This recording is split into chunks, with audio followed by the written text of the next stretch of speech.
Berikutnya pernyataan Arteria Dahlan terkait penggunaan bahasa Sunda dalam rapat Komisi 3 DPR menyulut kemarahan sejumlah warga Jawa Barat. Dan ini selain dilaporkan ke polisi, pernyataan kontroversial juga dinilai akan berdampak pada elektabilitas partai pengusung Arteria di Jawa Barat.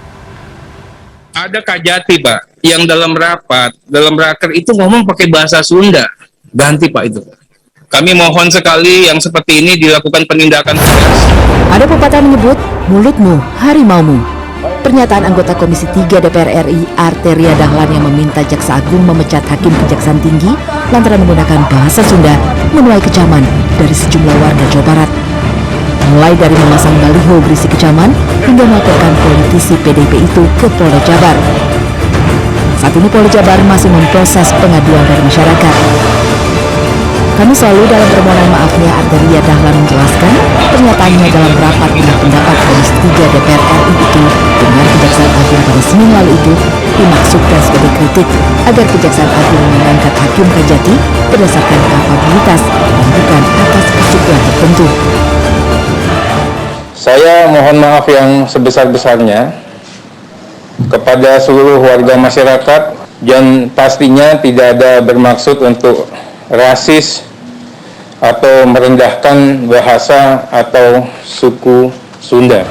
Meski begitu, Majelis Adat Sunda meminta proses hukum harus terus berjalan agar kejadian serupa tidak kembali terulang, khususnya pada pejabat-pejabat publik. Walaupun Arteria Dahlan sudah meminta maaf, ya kami sebelum dia minta maaf, kami sudah memaafkan kok. Gitu ya. Nah, tapi efek jerah harus didapatkan. Guru Besar Komunikasi Politik Universitas Pendidikan Indonesia Karim Suryadi juga menilai pernyataan kontroversial Arteria akan turut berdampak pada partai pengusungnya di Jawa Barat. Dengan atau tanpa maaf gitu ya, dengan atau tanpa sanksi, jadi kondisi semula itu tidak bisa diwujudkan kembali setelah kejadian yang menyakitkan ini, karena sifat peristiwa komunikasi politik bersifat irreversible. Peristiwa komunikasi politik yang terjadi dan dampak yang ditimbulkannya tidak bisa ditarik kembali.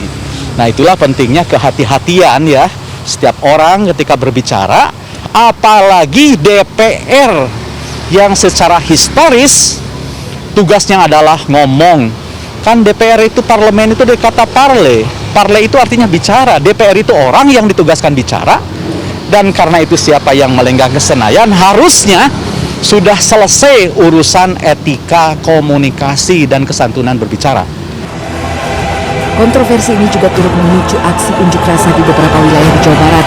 Seperti di Kabupaten Subang, massa berunjuk rasa menuntut Arteria agar segera diproses secara hukum dan dicopot dari jabatannya sebagai anggota DPR. Tim Liputan CNN Indonesia.